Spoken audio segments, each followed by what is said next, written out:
Hello everyone, this is Isha. Welcome to my channel DRT paramedical classes.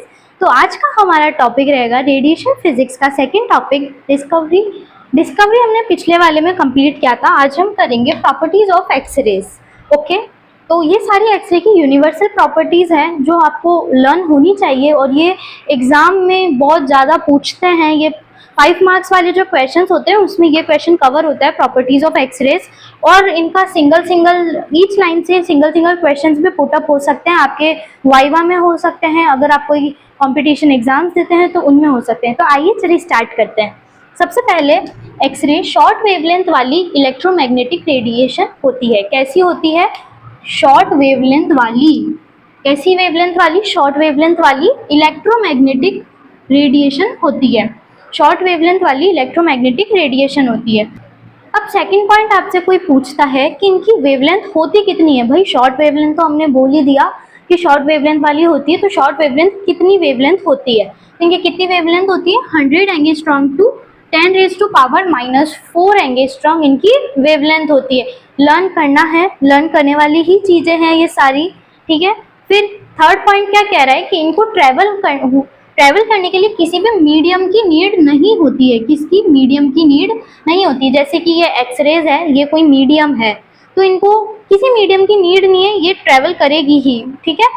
फिर fourth point है ये light की speed. अब मीडियम की नीड तो नहीं होती है ट्रैवल करने के लिए, तो ट्रैवल करने के लिए इनकी स्पीड कितनी होती है?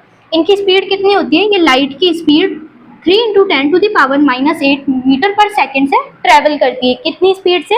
लाइट की स्पीड से। लाइट की स्पीड आप सभी ने 11th और 12th में पढ़ी होगी, 3 × 10⁻⁸ मीटर पर सेकेंड होती है। जो ये एक्सरे की स्पीड भी यही होती है। कितनी? 3 × 10⁻⁸ मीटर पर सेकेंड।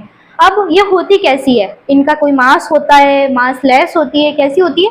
तो ये मास लेस होती है, इनका कोई मास नहीं होता है। अब बात आती है कि ये ट्रैवल करती कैसे है। लाइट की स्पीड से तो ट्रैवल करती है, ये तो हमने अभी पढ़ा, लेकिन ये ट्रैवल करती कैसे है? ये एकदम स्ट्रेट लाइन में ट्रैवल करती है। जैसे यहाँ से आ रही है तो ये स्ट्रेट लाइन में ही ट्रैवल करेगी, कोई ऐसे नहीं, कोई ऐसे नहीं, मतलब ये भी है तो स्ट्रेट लाइन ही।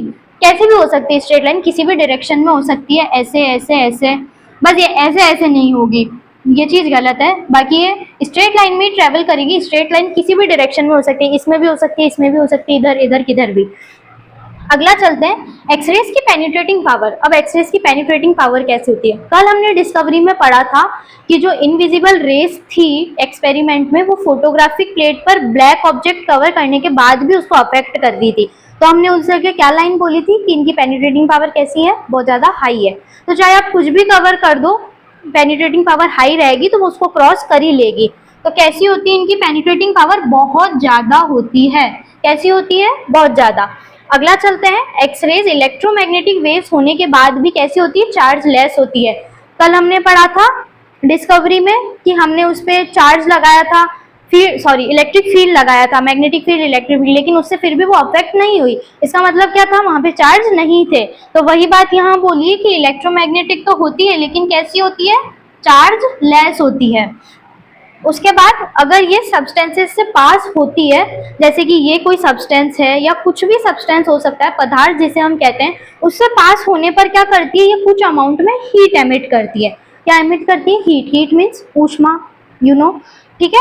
तो ये किसी भी पदार्थ या सब्सटेंस से पास होने पर कुछ अमाउंट में, बहुत छोटे से अमाउंट में, कुछ अमाउंट में हीट एमिट करती है। उसके बाद चलते हैं, एक्सरेज फोटोग्राफिक प्लेट को ब्लैक कर देती है। ये भी हमने कल पढ़ा था, फोटोग्राफिक प्लेट को अफेक्ट कर रही थी, मतलब उसका कलर चेंज कर रही थी, उसको ब्लैक कर दिया था इसने।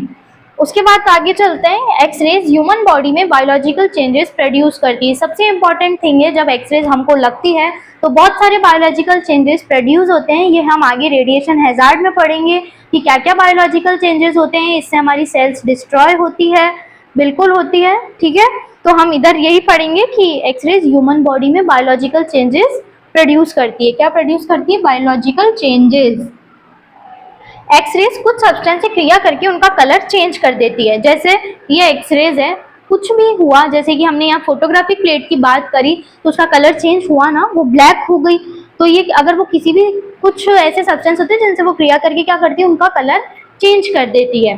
अगला पॉइंट है कि एक्सरेज फॉस्फर मटेरियल से टकराने से क्या करती है, लाइट इमिट करती है। जैसे कोई भी फॉस्फर मटेरियल है ये और एक्सरेज इनसे टकरा रही है तो क्या प्रोड्यूस होगी, लाइट प्रोड्यूस होगी, मतलब कि क्या इमिट करेगी ये, लाइट को।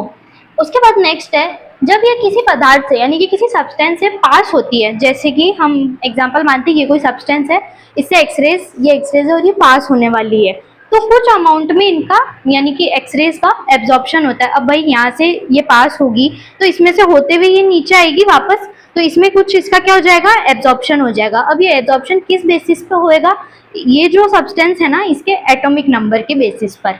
लैंग्वेज में पढ़ते हैं, जब ये किसी पदार्थ से पास होती है तो कुछ अमाउंट में इनका एब्जॉर्प्शन होता है और होने वाला एब्जॉर्प्शन पदार्थ के यानी कि सब्सटेंस के एटॉमिक नंबर पर डिपेंड करता है। मोस्ट इम्पॉर्टेंट ये बात आपको याद रखनी है कि किस पर डिपेंड करेगा, इस सब्सटेंस के एटॉमिक नंबर पर। अगर एटॉमिक नंबर ज़्यादा होगा तो ये जो पास होगा इनका एब्जॉर्प्शन भी कैसा होगा, ज़्यादा होगा। अगर एटॉमिक नंबर इनका कम होगा तो ये इतनी इनको एब्जॉर्ब कर ही नहीं पाएगी एक्सरेज को, वापस से ही नीचे से निकल जाएगी। समझ रहे? नेक्स्ट पढ़ते हैं एक्सरेज रिफ्लेक्शन, रिफ्रैक्शन और डिफ्लेक्शन। ये तीनों ही शो नहीं करती है, ना तो रिफ्लेक्शन शो करती है, ना ही रिफ्रैक्शन शो करती है और ना ही डिफ्लेक्शन शो करती है। Thank you. आई होप आप सभी को प्रॉपर्टीज एक्सरेज की समझ में आई होगी। तो चैनल पर बने रहिए, चैनल को लाइक करें, सब्सक्राइब करें, शेयर करें। अगर आपको कोई भी डाउट्स है इससे रिलेटेड तो आप प्लीज कमेंट सेक्शन में मुझे कमेंट करें, तो मैं आपका आंसर जरूर दूंगी। Thank you.